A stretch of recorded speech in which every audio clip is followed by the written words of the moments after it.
Good afternoon.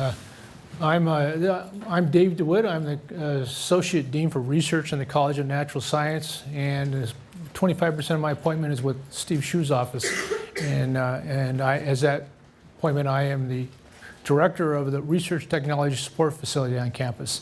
And I want to circle back around where Steve started. And what Steve said is we want you to be successful. And if you're going to be a successful researcher in biomedical, bioengineering, biological, agriculture, or environmental sciences, you need a very strong research infrastructure. And Michigan State University has been one of the leaders in supporting, sustaining, and continual support of important research infrastructure. Probably no other university in America has done such a good job and is supportive. The take-home lesson for today is that if you want to learn more about our core facilities, we have 5 core facilities. Go to our website. Go to the MSU EDU website, type in the search RTSF, and our website will come up.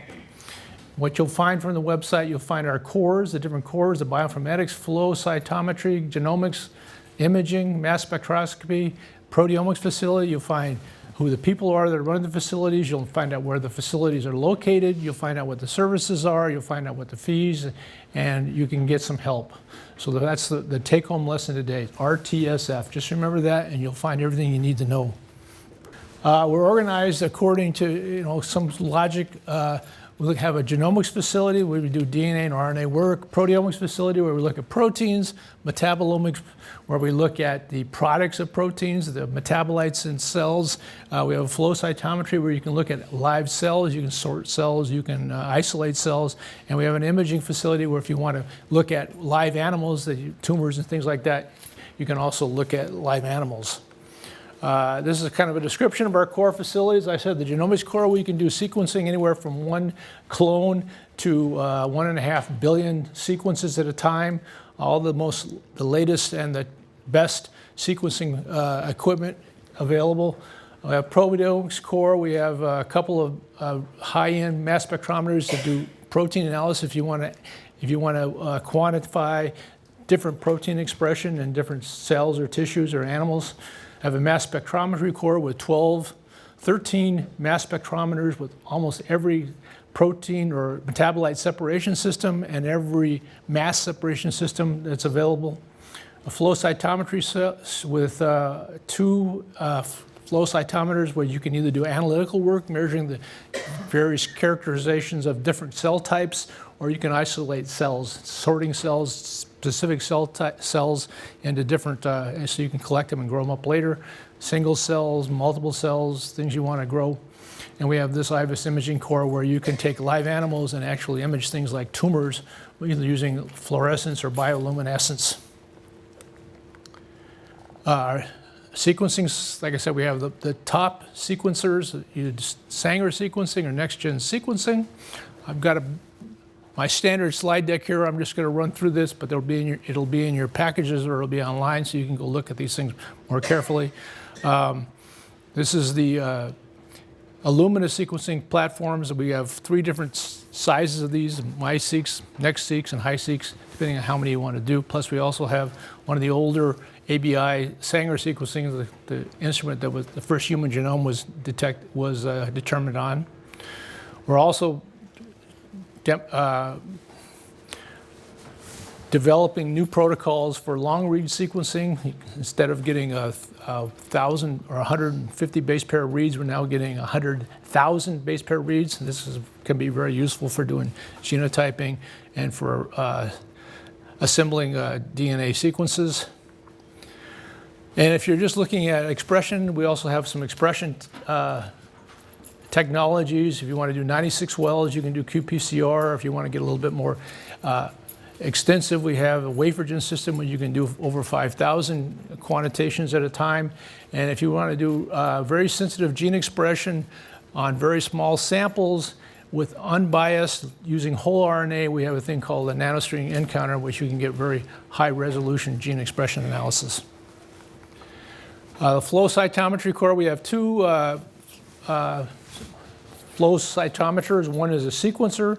You're looking at the sequencer here. You can see it's in a hood, so you can do BSL-3 analysis. We have 5 lasers, and you can detect, I don't know how many different combinations of analytes or antigens on your different cells. And it's, again, because it's in a hood, you can do pathogenic substances. You can work with disease, infected samples and stuff like that. We have a user, if you're just doing analysis, we have a user-operated flow cytometer for analysis. These cores are over in the BPS building. Mass spectrometry core, like I said, we have 13 different mass spectrometers. This is located in the basement of biochemistry. You'll have to go talk to Dan Jones. In fact, you can talk to the core directors, or each of our core directors will be after this presentation. You can come on, if you have more questions about this, you can go out and talk to them and find out, at least learn who the people are and the names are, so you can come back later and if you want to plan an experiment. This is just how the different kinds of instruments and the different mass filter elements on these different mass spectrometers. We also have a proteomics core. This is analogous to looking at metabolites, except our genes. Instead of looking at gene expression, we're looking at actually protein expression. And this is a very advanced science. We've got a couple of the best mass spectrometers for doing proteomic experiments. And we also have, and most important is we have all the software that you can do the analysis and actually figure out what the results mean. At the imaging, like I said, we have an IVIS. There's a couple of these on campus. This one is over on the first floor of the BPS building. It's located in an animal facility. We also have an X-irradiator in case you need to have animals that are irradiated for some of the experiments.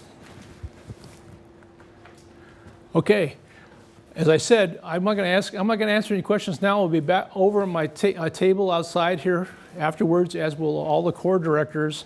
The important thing to remember is RTSF. Look it up, and all the information will be on the website. And if you have any questions, or if you have any suggestions about new resources, new analysis you might want to take care of, have invested into the RTS facility, come talk to me. One example is we're in the process of establishing a new cryomicroscopy facility, which will come online somewhere January, February of next year. So we're always looking for the newest and the best technology to support our research on campus. So thank you very much.